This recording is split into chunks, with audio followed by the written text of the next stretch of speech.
আমরা প্রথম দিনে বলছি ডক্টর ইউনূস নির্বাচন দিবে না, দেওয়ার কোনো দায় দায়িত্ব তার নাই, সে নির্বাচন দিতে আসে নাই। আগামীতে একটি গৃহযুদ্ধ ছাড়া এর কোনো বিকল্প নাই, এবং এই গৃহযুদ্ধ মনে হয় ইনশাল্লাহ ডিসেম্বরে শুরু হয়ে যাবে। 5ই আগস্টের পরেই দেখবেন আপনার পরিবর্তন অনেক হয়ে গেছে। 5ই আগস্টের পরে দেখবেন যে আওয়ামী লীগ বিভিন্ন জায়গা থেকে আজান দিবে। আওয়ামী লীগ 5ই আগস্টের পরে আওয়াজ দিবে, আজান দিবে, মাথা তুলে দাঁড়াবে। আওয়ামী লীগ সেই প্রস্তুতি নিচ্ছে, এবং আমার মনে হয় নেওয়া উচিত। আওয়ামী লীগ এখন আর বসে বসে মনে হয় মার খাবে না। আমন্ত্রণ জানাচ্ছি প্রিয় দর্শক, মানচিত্রের নিয়মিত আয়োজন কথোপকথনে। আজকে আমাদের সঙ্গে যুক্ত রয়েছেন সাবেক সেনা কর্মকর্তা, সাবেক সংসদ সদস্য এবং মুক্তিযোদ্ধা মেজর অবসরপ্রাপ্ত আখতারুজ্জামান। মেজর আখতারুজ্জামান, আপনার কাছে শুরুতেই যেটি জানতে চাই, বর্তমানে যে বাংলাদেশ, সেই বাংলাদেশের সুস্থির কোনো লক্ষ্যে যাওয়ার কোনো সম্ভাবনা দেখছেন কিনা? ধন্যবাদ। আসসালামু আলাইকুম আপনাকে এবং আপনার মাধ্যমে আপনার অগণিত দর্শক শ্রোতাদেরকে। দেশটা অনিশ্চয়তার দিকে যাচ্ছে, প্রচন্ড বেগে অনিশ্চয়তার দিকে ধাবিত হচ্ছে। আমরা আজকেও সকালবেলা দেখলাম যে ইলিয়াস সাহেব আসিফ নজরুলের অফিস ঘেরাও করার জন্য আহ্বান জানিয়েছে, কারণ এখানে শিক্ষা বোর্ডের কমিটিতে আলেম সমাজকে রাখা হয় নাই, এনসিপি কাউকে রাখা হয় না, এই জন্য তাকে ঘেরাও করতে বলা হয়েছে আসিফ নজরুল অফিসকে। এই যদি চলে, কথায় কথায় যদি বিদেশ থেকে কেউ ডাক দেয় বলে ঘেরাও করো, তাহলে দেশটা কোন দিকে যাচ্ছে? আজকে দেখেন পরপর 3টা থানার মধ্যে আক্রমণ হলো। চট্টগ্রামের পটিয়া, তারপরে হলো নীলফামারীতে 2টা থানা, হাতিভাঙ্গা আরেকটা হলো হাতিবান্ধা, আরেকটা হলো পাটগ্রাম, লালমনিরহাটে পাটগ্রামে আর হাতিবান্ধাতে ঘেরাও করলো। আমরা আগে থেকে বলে আসছি আমরা পুলিশ চাই, আমরা পুলিশ চাই যে পুলিশ তদন্ত করবে এবং তদন্ত করে অপরাধীকে শনাক্ত করবে এবং তারে আইনের কাছে সোপর্দ করবে। কিন্তু আমরা দেখেছি অতীতে পুলিশকে আমরা ব্যবহার করছি শাসনের অস্ত্র হিসাবে। পুলিশকে তথাকথিত দায়িত্ব দেওয়ার চেষ্টা করছি আইন শৃঙ্খলা রক্ষা করা। আইন শৃঙ্খলা রক্ষা করা তো অস্ত্র দিয়ে হয় না, আইন শৃঙ্খলা রক্ষা হয় আইন এবং তার প্রয়োগ দিয়ে। বিদেশ থেকে মব ক্রিয়েট করা, মবে উৎসাহ দেওয়া, যাদের কারণে এখন সরকার বিব্রত অবস্থা আছে, আবার সরকার তো তাদের পরামর্শগুলোই গ্রহণ করছে। সমস্যাটি কোথায়? তারা কি চায়, সরকার কি চায়? এটা আসলে সরকার, আবার বললাম তো, এটা আমি কি করে বুঝবো তাদের মধ্যে কি সম্পর্ক? এই সরকার এবং বিদেশি আমার বন্ধুরা যারা কথা বলছেন তারা হলো একে অপরের সম্পূরক। তারা একজন আরেকজনের পিঠ চুলকাচ্ছেন। তারা সরকার যেটা করার দরকার সেটা তাদেরকে দিয়ে বলাচ্ছে, এবং তারা যেটা সহায় করাতে চায় সেটা তারা সরকারকে বলছে আমরা জনমত তৈরি করে দিচ্ছি, তোমরা সেটা করো। এই যে চলতেছে, এই চলার মধ্যে তো ব্যর্থতা হলো আমাদের রাজনীতিবিদদের। আমি যে কথাটা শেষ করতে পারি নাই, কারণ কথাটা অসম্ভব থাকলে কথাটা ভুল হবে। পুলিশ সুশীল সমাজের একটা অত্যাবশ্যকীয় উপাদান। একটা পুলিশ ছাড়া একটি রাষ্ট্র, একটা সুরাষ্ট্র কল্পনা করা যায় না, এটা সম্ভব না। পুলিশ থাকতে হবে। কিন্তু আজকে আমরা পুলিশকে যে জায়গায় নিয়ে যাচ্ছি বা নিয়ে যাওয়ার চেষ্টা করতেছি, সেখানে পুলিশকে তো আমরা শুধু নিষ্ক্রিয় নয়, পুলিশকে আমরা রীতিমতো একটা ভিলেন বানিয়ে ফেলেছি। তারা আজকে সবারই প্রতিপক্ষ। আপনি দেখেন, আগামী নির্বাচন যদি করতে হয় একটা পুলিশিং লাগবে। পুলিশ তো মূলত তদন্ত সংস্থা, তারা তদন্ত করে অপরাধীকে শনাক্ত করবে এবং শনাক্ত করে তাকে আইনের হাতে সোপর্দ করবে। আইন যখন বিচার করবে, সেই বিচারের রায়টা পুলিশ কার্যকর করবে। কিন্তু সেখানে আমরা দেখছি পুলিশকে রাজনৈতিক হাতিয়ার হিসাবে ব্যবহার করতেছি। পটিয়ার ঘটনাটা দেখেন, আপনি সেখানে পুলিশের এত এক্সট্রিমে যাওয়া দরকার ছিল কি? পুলিশ তো সেখানে যেহেতু একটি রাজনৈতিক দলের নেতাদের বিরুদ্ধে অভিযোগ আসছে, সে রাজনৈতিক নেতাকে বললেই হতো ভাই আপনার লোকেরা এই কাজটা করতেছে, আপনি দেখেন তো। এখানে পুলিশিগিরি করা কি ছিল? ওই ওসিগিরি করা কি ছিল? তদন্ত করবে ওসি, ওসি তো দমন করবে না। ওসিকে ওখানে গিয়ে বাধা দিতে কে বলছে? কে ক্ষমতা দিয়েছে? বাংলাদেশের সিআরপিসিতে কোথায় লেখা আছে পুলিশ কাউকে কোনো কাজ করতে বাধা দিতে পারবে? কোথায় লেখা আছে? আমার কথাটা হচ্ছে থানার মধ্যে ওই লোকগুলা তাকে নিয়ে ঢুকলো কি করে? থানার মধ্যে ঢুকলো কি করে? ওই ছেলেগুলো ঢুকলো কেন? ঢুকতে দিল কেন? এখন আপনি যে কথাগুলো বলছেন, সমস্যা তো ওইখানে, পুলিশ তো ভয়ে আছে। না, পুলিশ যদি ভয়ে থাকে, তাহলে পুলিশ যদি ভয়ে থাকে তাহলে পুলিশ আঘাত করতে গেল কেন? সে আঘাত প্রাপ্ত হইতো, তবে দেখতো। আপনি আঘাত দিতে গেলেন কেন? আপনি আঘাত দেওয়ার ক্ষমতা আপনার নাই। তাকে তো আঘাত করছে।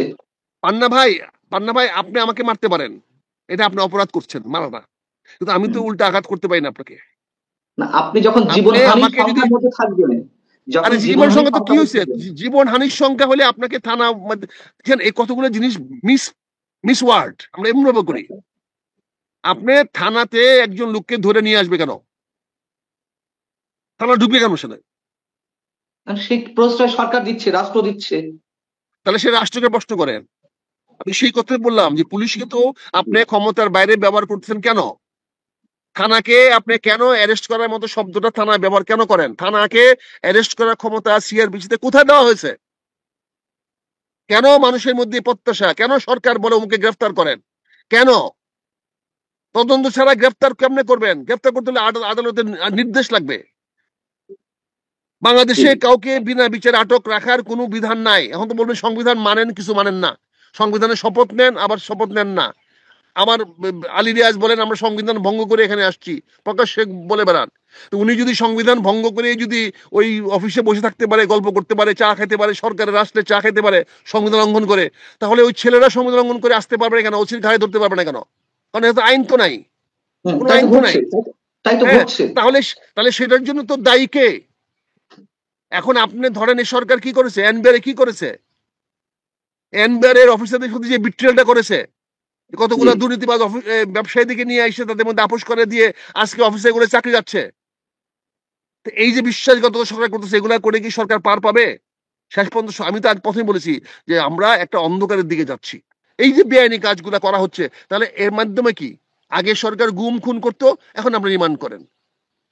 আগে সরকার ওই মানুষকে গুম করে মেরে ফেলতো, খুন করে ফেলতো, এখন আপনি মব জাস্টিস করতেছেন। তো একই জিনিস তাহলে চলতেছে তো। তাহলে পার্থক্যটা কি? যে যে অভ্যুত্থানটি অনুষ্ঠিত হলো, সংগঠিত হলো, যে আন্দোলন ক্রিয়েট করা হলো, যার মাধ্যমে শেখ হাসিনা সরকারের পতন হলো, তাহলে এখনো যদি সে আগের ধারাবাহিকতা চলে, বরঞ্চ আগে মব ভায়োলেন্স ছিল না, এর সঙ্গে যুক্ত হয়েছে মব ভায়োলেন্স, এবং সেটিকে জাস্টিফাই করার চেষ্টা চলছে। বলা ডাক্তার হচ্ছে সাহেব, আগের সরকার সামাজিক যে কাজগুলো করেছে তার সামাজিক ফ্যাসিবাদ, তার প্রতিক্রিয়া হিসেবে এটা সামাজিক ফ্যাসিবাদ। কিন্তু এই ভায়োলেন্স গুলো কারা করছে? বিএনপি একটি অংশ করছে, আর সরাসরি জাতীয় নাগরিক পার্টি বা বৈষম্যবিরোধী ছাত্র আন্দোলনের নেতা করছে, যারা অভ্যুত্থান ঘটিয়েছিল। তাহলে মানুষের সঙ্গে কি এটি প্রতারণা নয়? এটা প্রতারণা কে করতেছে? হাসিনার প্রতারণার জবাব আমাদের ডক্টর ইউনূস সাহেব দিচ্ছেন। এনে বিএনপি নাম আনতেছে কেন, এনসিপি নাম আনতেছেন কেন? রাষ্ট্র তো নিয়ন্ত্রণ এনসিপি করে না, রাষ্ট্র তো নিয়ন্ত্রণ বিএনপি করে না। Right. এটা শেখ হাসিনার স্থলাভিষিক্ত হয়েছে ডক্টর ইউনূস। এই জবাব একটু ইউনূস দিবে। ডক্টর ইউনূস আজকে দেশে অসাংবিধানিক সরকার প্রতিষ্ঠা করেছেন, সংবিধান বরখেলাপ করতেছেন, বড় বড় গলায় বলতেছেন। তার লোকেরা বলতেছে আমরা সংবিধান অমান্য করে আসছি।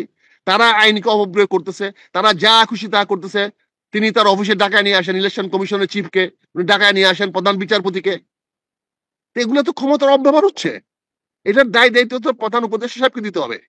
এই যে বিশৃঙ্খল অবস্থাগুলো, এই যে আনরেস্ট গুলো, এগুলো কি ইচ্ছাকৃতভাবে জিয়ে রাখা, ইচ্ছাকৃতভাবে ক্রিয়েট করা, বিশেষ কোনো উদ্দেশ্য সাধনের কোনো লক্ষ্য আছে কিনা বর্তমান সরকারের? না ভাই, প্রশ্নগুলো এভাবে করেন কেন? আপনি বলতে পারেন না এগুলো কেন হচ্ছে, তো হয়ে যায়। আচ্ছা, কেন হচ্ছে? আপনি কেন জি। কতগুলো কথা দিয়ে কেন বলেন? ইচ্ছাকৃত, আচ্ছা, অনিচ্ছাকৃত। কেন কেন হচ্ছে, কেন হচ্ছে? জি, সেই হ্যাঁ, প্রশ্ন ওইটা উত্তর চাই। প্রশ্ন করে আমি উত্তর দিচ্ছি। জি। এটা কেন হচ্ছে, একমাত্র কারণ হলো একটি অবৈধ সরকার দেশে পরিচালনা করতেছে। যে এই সরকারটা জোর করে বলতেছে তাদের জনগণের ম্যান্ডেট আছে। এখানে জুলাই বিপ্লব হয়েছে শেখ হাসিনার পতনের জন্য। জুলাই বিপ্লবের উদ্দেশ্য লক্ষ্য ছিল না আরেকটি নতুন সরকার গঠন করার। জুলাই বিপ্লব 5ই আগস্ট সরকার পতনের পরপরেই জুলাই বিপ্লব যারা করেছেন তাদের দায় দায়িত্ব শেষ হয়ে গেছে। তাদের দায়িত্ব ছিল, দায়িত্ব না, তাদেরকে কেউ ক্ষমতা দেয় নাই একটি সরকার প্রতিষ্ঠা করার জন্য। জি। কিন্তু কাকতালীয় ভাবে এই দেশের রাজনীতিবিদদের মানে কি বলবো, অযোগ্যতা, অদক্ষতা এবং অনভিজ্ঞতার কারণে তারা ওই একটা মিক্সড সরকার, না মার্শাল ল, না বিপ্লবী, না কোনো কিছু, না সাংবিধানিক একটা সরকারের ফাঁদে তারা পা দিয়েছে। এই ভুলের খেসারত আজকে আমরা দিচ্ছি।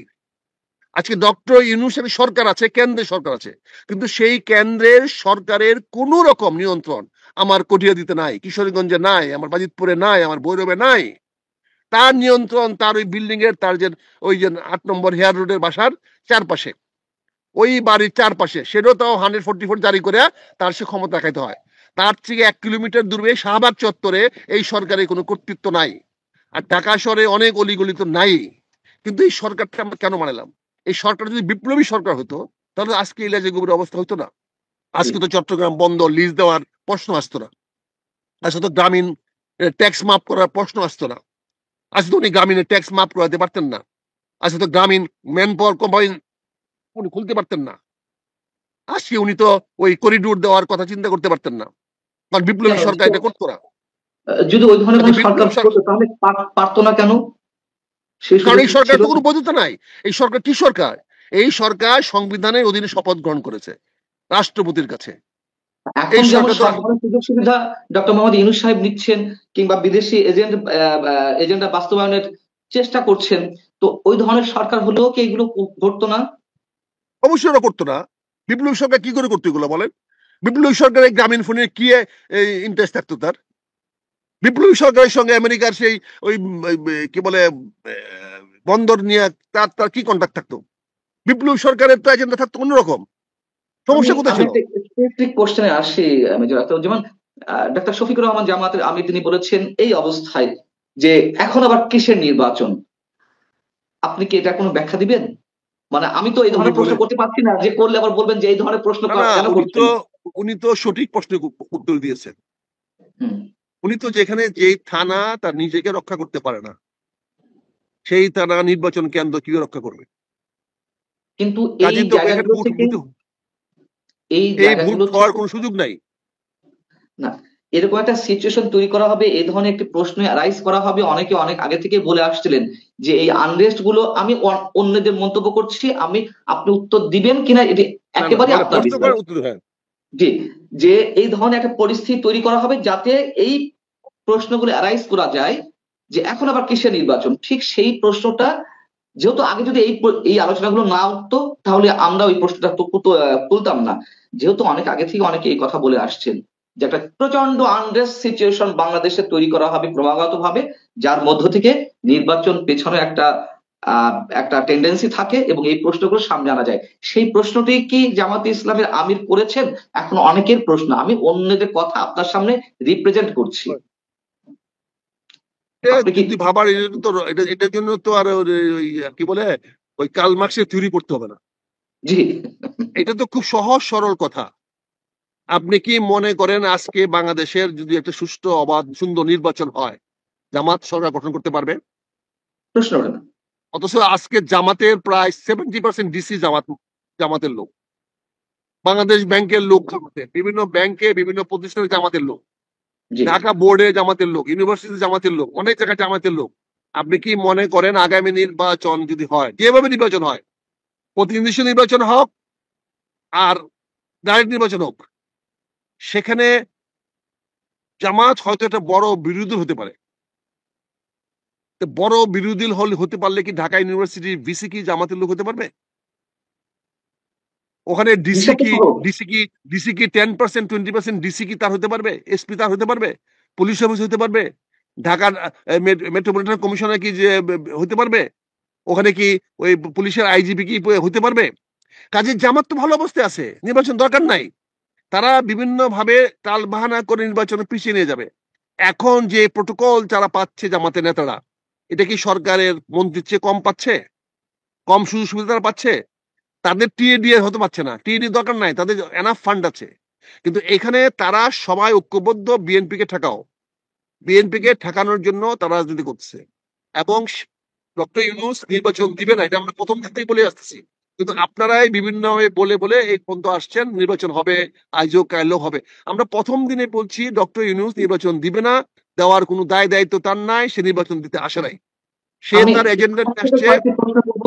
জি, আমি সরি, আমি আপনাকে থামিয়ে দিচ্ছি, সময় একেবারে কম আমাদের, ফিক্স টাইমের মধ্যে শেষ করব।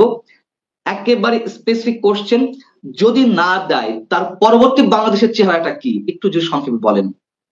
যদি দেবে না না এটা দেয় অনেকে বলছে। তাহলে, যদি না জি, দেয়, আমি প্রথমেই বলেছি আপনাকে, বাংলাদেশ একটা অন্ধকারের দিকে যাচ্ছে, এখান থেকে আমাকে পরিত্রাণের দিকে যাবে। এখন যদি না দেয় তাহলে আগামীতে একটি গৃহযুদ্ধ ছাড়া এর কোনো বিকল্প নাই। আগামীতে বিপ্লব হবে না, আগামীতে হবে গৃহযুদ্ধ। এবং এই গৃহযুদ্ধ মনে হয় ইনশাল্লাহ ডিসেম্বরে শুরু হয়ে যাবে। 5ই আগস্টের পরেই দেখবেন আপনি পরিবর্তন অনেক হয়ে গেছে। 5ই আগস্টের পরে দেখবেন যে আওয়ামী লীগ বিভিন্ন জায়গা থেকে আজান দিবে। আওয়ামী লীগ 5ই আগস্টের পরে আওয়াজ দিবে, আজান দিবে, মাথা তুলে দাঁড়াবে। আওয়ামী লীগ সেই প্রস্তুতি নিচ্ছে। এবং আমার মনে হয় নেওয়া উচিত।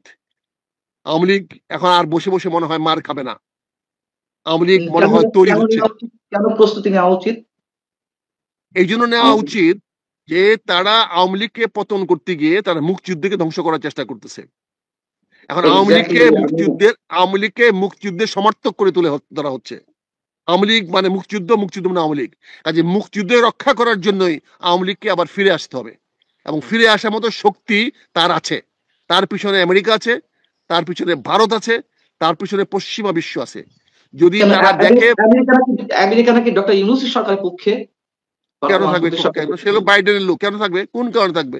সে হলো ডেমোক্রেটদের লোক, ডিপ সে স্টেটে হলো খেলা তো ডেমোক্রেট চলছে। লোক। হ্যাঁ, ডিপ স্টেটে খেলা আর তো চলছে। ডিপস্টেটে কি আছে? এখানে যদি তার পক্ষে থাকতো তাহলে কি তার ফরেন মিনিস্টার ফোন করে ধমকাইতো? বলেন। ফরেন মিনিস্টার ধমকেছে কিনা আমরা তো জানি না, আমরা তো অনুমান আমি তো করতে জানি, পারি। ধমকাইছে, অস্বীকার করে কোনো ধমকায় নাই। ওনাকে আপনার কাছে অকথ্য তথ্য ভাষায় গালাগালি করছে আপনার কাছে তথ্য এবং প্রমাণ গালাগালি আছে? করে ধমকাইছে। হ্যাঁ, আপনি মার্কো রুবিও যে টেলিফোন করে ডক্টর মোহাম্মদ ইউনূসকে ধমকেছেন, এই তথ্য প্রমাণ কি আপনার কাছে আছে? নাই যে তা কি ওনাকে ধমকায় নাই এরকম কোনো তথ্য প্রমাণ আছে? না, ওনাকে যে সেটা ধমকায় কিন্তু নাই তাহলে এরকম কোনো সেটা তথ্য কিন্তু প্রমাণ আছে? না, ঠিক আছে, আপনার এরকম কেউ কি তথ্য করতে প্রমাণ পারে? আছে? এটা তাহলে নিয়ে তর্ক চলতে তাহলে পারে। ধমকায় নাই আমার সরকার প্রধান কেন একটা পররাষ্ট্রমন্ত্রী টেলিফোন ধরবেন? কেন ধরবেন?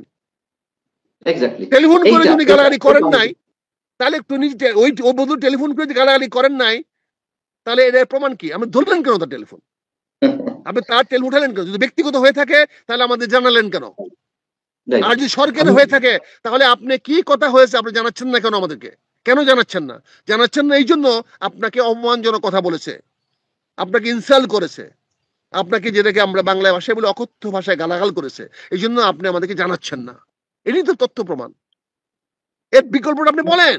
আমি তো বলছি, আমি তো প্রকাশ করলাম যে এর ছাড়া কি? আমি তো আপনার তথ্য প্রমাণ দিলাম, কিন্তু উনি কিছু বলে আমার নাই। আমরা 3 মিনিটের মধ্যে শেষ করব। ছোট করে আপনার কাছে একটু আনসারটি পেতে চাই। আপনি যে সবচেয়ে স্পর্শকাতর বিষয়টির কথা বললেন আমাদের অস্তিত্বের জায়গা থেকে, যে এই সরকার মুক্তিযুদ্ধকে বিতর্কিত করতে চাইছে, ইতিহাস গান করে দিতে চাইছে, এবং আবারও সরকারের তথ্য এবং সম্প্রচার উপদেষ্টা শুক্রবার তার ফেসবুকে একটি দীর্ঘ স্ট্যাটাস দিয়েছেন। এই আন্দোলনের উদ্দেশ্য সম্পর্কে তিনি ক্লিয়ার করেছেন, এবং আবারও এই আন্দোলনকে 24 আন্দোলনকে তিনি 71-এর সঙ্গে মেলানোর ধৃষ্টতা দেখিয়েছেন।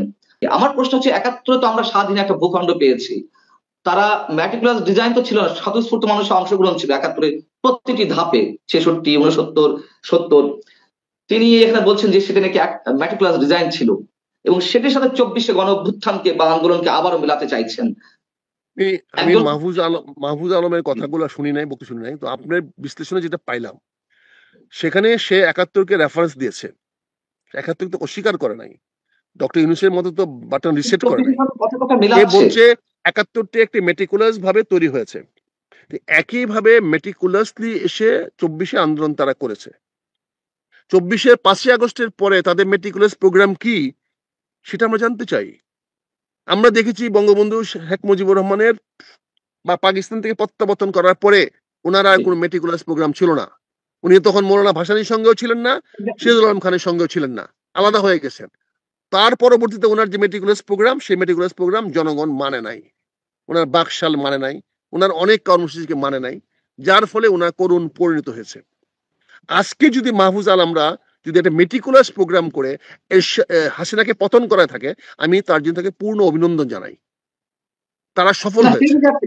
আমার কথা হচ্ছে, এটা তো একটা সরকারের পতন, আর ওটা একটা স্বাধীন ভূখণ্ডের জন্য যদি আপনার ম্যাটিকুলাস ডিজাইন থেকেও থাকে, আপনারা সেটা একটা স্বাধীন ভূখণ্ড উপহার দেওয়ার জন্য ব্যবহার দিয়েছেন।